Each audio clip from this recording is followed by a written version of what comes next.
Le dernier quart d'heure de Smart Bourse, c'est le quart d'heure thématique. Ce soir, le thème nous amène à évoquer le secteur de la technologie à travers notamment la tech non cotée. L'idée étant de dresser un état des lieux de ce secteur de la tech non cotée, côté entreprise et côté investisseur également. Et ce sont les équipes d'investissement de Revaya qui sont avec nous ce soir. Sa cofondatrice et associée Alice Albizati. Bonsoir Alice. Merci beaucoup d'être avec nous. Oui, j'ai mis tech non cotée, mais vous êtes à la jointure des deux, je crois, chez Revaya. Il y a quand même l'idée de travailler à la fois dans le monde non coté jusqu'à ce que des entreprises deviennent publiques, comme on dit, et que vous ne vous interdisez pas de continuer à accompagner ces entreprises, y compris quand elles sont cotées. L'idée, c'était quand même de dresser un état des lieux du marché de la tech non cotée à ce stade. Après, bon, voilà, ce qu'on décrit depuis 18-24 mois maintenant, le violent reparamétrage des taux, directeur des banques centrales, on a passé 45 minutes à en parler juste avant, et les coûts de financement, l'augmentation des coûts de financement pour les entreprises, pour les investisseurs également. Est-ce qu'on arrive au point où on retrouve un peu de visibilité pour la suite, Alice ? Oui, en effet, le secteur de la technologie, comme toutes les classes d'actifs, a été chahuté ces 18-24 derniers mois. Néanmoins, on a l'impression qu'on est arrivé dans une phase de normalisation. Ça, c'est notamment lié à la stabilisation sur les taux d'intérêt, la stabilisation de l'inflation. Et donc, ça se traduit par un retour de plus en plus important d'entreprises, notamment qui vont lever des tours de financement early growth ou late stage growth. Et donc, quand on prend un peu de recul, ce qu'on observe, c'est qu'en Europe, l'industrie des investissements dans la technologie est en croissance de 18% par rapport au niveau pré-Covid. Donc, c'est sur les 3 premiers trimestres de l'année, près de 50 milliards qui ont été investis dans la tech en Europe. Bien sûr, en compression par rapport aux années un peu exceptionnelles de Covid, mais en hausse par rapport... 2019, année de référence. Par rapport la dernière année normale, on va dire. Oui, exactement. 2020. Et ce qui est intéressant d'observer, c'est que l'Europe, c'est la seule géographie qui est en croissance. Quand on compare ce qui s'est passé aux États-Unis, en Asie ou dans le reste du monde, en fait... ces autres géographies vont plutôt être en stabilisation ou en déclin. Donc nous, on est en train de reprendre des parts de marché.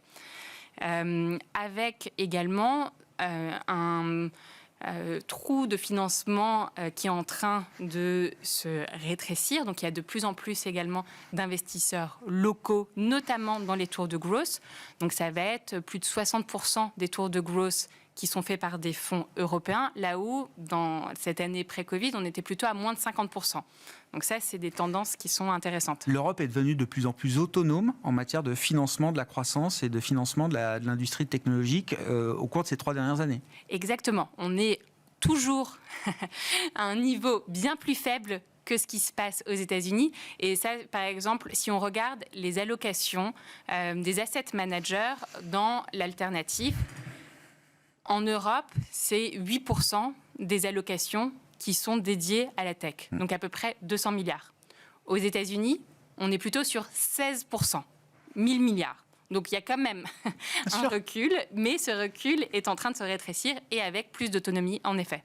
Qu'est-ce qu'on peut dire des valorisations ? Vous évoquiez les tours de table. Qu'est-ce que vous voyez sur le terrain, effectivement, alors en matière de levée ? Il faut dire qu'il y a aussi de plus en plus de start-up en Europe.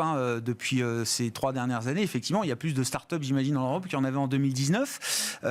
Donc des besoins de financement, effectivement, qui sont croissants de ce point. Qu'est-ce que vous regardez qu'est-ce que nous disent les niveaux de valorisation aujourd'hui que vous pouvez observer, Alice ? Alors, comme toutes les classes d'actifs, les niveaux de valorisation ont baissé.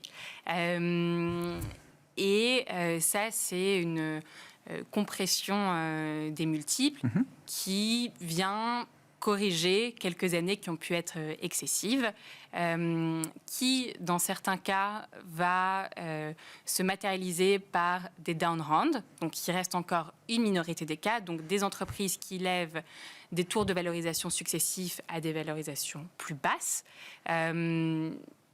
qui sont des situations que nous, on a évitées dans notre portefeuille en appliquant une discipline financière importante.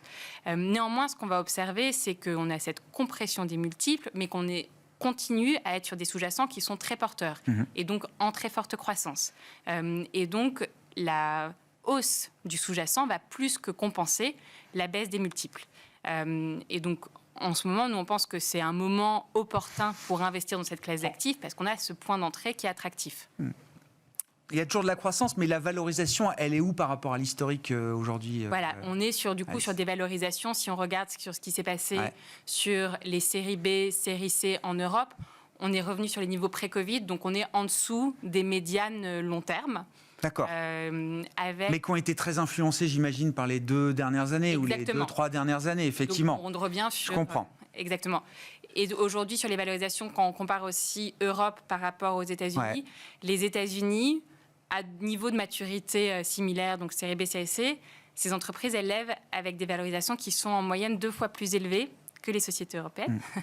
Nous, on pense qu'il va y avoir un rattrapage de l'Europe, comme ce qu'on a déjà évoqué. Et donc ça aussi, ça peut être une opportunité intéressante.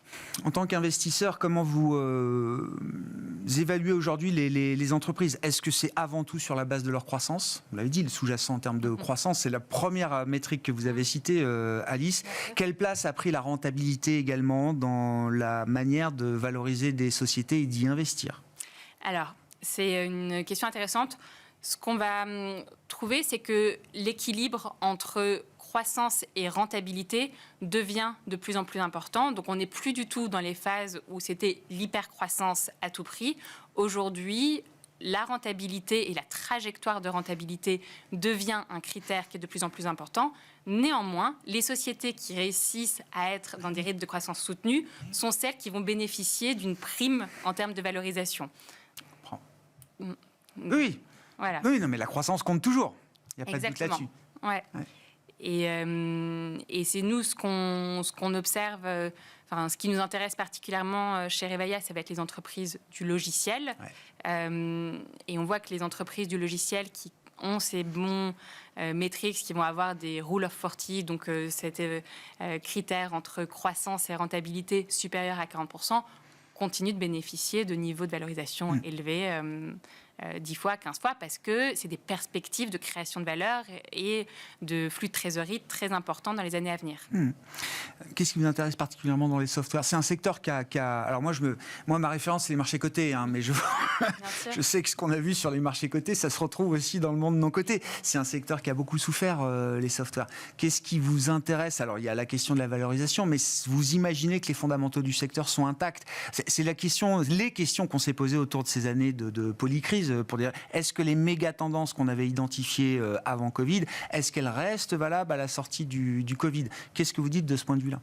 Alors, nous, ce qui va nous intéresser, c'est investir dans des entreprises qui vont avoir ce potentiel de leadership durable et donc qui sont positionnées sur des tendances porteuses très long terme, avec telles que la digitalisation des entreprises, telles que la transition écologique, telles que la santé. Et ça, souvent, ces entreprises de logiciels, elles sont capables de porter ces tendances porteuses.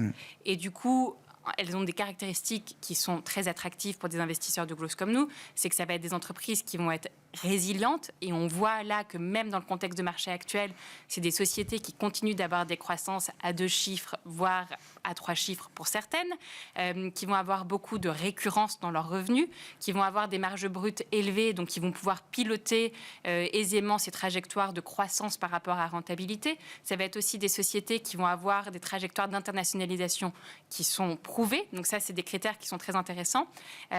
Et par ailleurs, c'est des sociétés aussi où on continue d'avoir des perspectives de sortie attractives.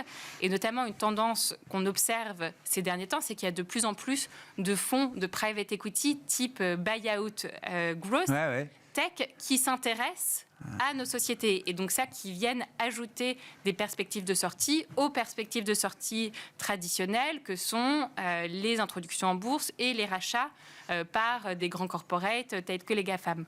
Donc, d'avoir des options supplémentaires dans la sortie, aujourd'hui, c'est quand même important. C'est critique, puisqu'on sait que ces sociétés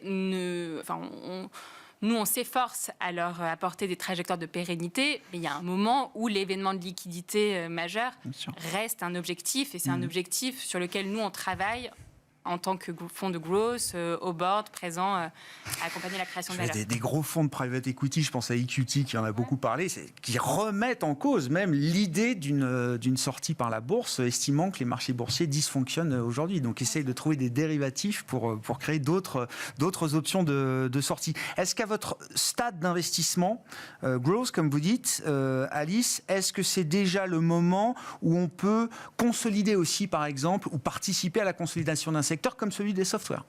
Exactement, et c'est aussi quelque chose qui nous plaît dans ce secteur, c'est qu'on pense qu'il y a beaucoup de pistes de croissance organique, mais également de la création de valeur qui s'effectue par de la croissance externe. Donc nous, dans notre portefeuille, sur les 24 derniers mois, on a pu effectuer 8 opérations de build-up, donc de rachat de sociétés par nos sociétés en portefeuille, soit pour accélérer la roadmap produit, c'est la raison numéro 1 de ces opérations de croissance externe, ou bien également pour accélérer la croissance internationale. C'est quelque chose qu'on fait et auquel on participe activement, donc pour s'assurer que ce sujet soit un sujet qui soit prioritaire dans les discussions avec la gouvernance, avec le board. Donc on cherche à avoir cet alignement et ensuite on va aider nos sociétés à identifier des cibles potentielles d'acquisition. On va les aider à exécuter ces transactions, donc à négocier avec les parties prenantes et également à s'assurer qu'on a une intégration réussie, puisqu'on a un peu des feuilles de route et des méthodes pour que ça fonctionne bien. Oui, c'est-à-dire c'est toujours un risque. Il y a toujours un risque effectivement d'exécution, d'intégration, même à ce stade de développement, même quand on est en forte croissance, en hyper croissance, il y a toujours le risque que le match, que ça fitte pas forcément aussi bien que ce qu'on imagine, y compris quand on est encore des entreprises de cette taille-là. J'entends Alice. Oui, bien sûr. On sait que, comme toute opération de M&A, les opérations, c'est délicat et ça prend beaucoup de temps. Donc, ça peut être très consommateur d'énergie et de bande passante du côté des équipes dirigeantes. Et donc, il faut essayer de minimiser les risques et de maximiser les chances de succès.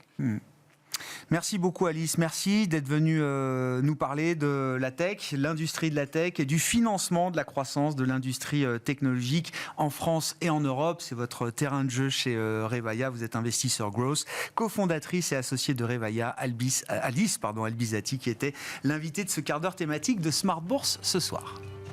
Merci.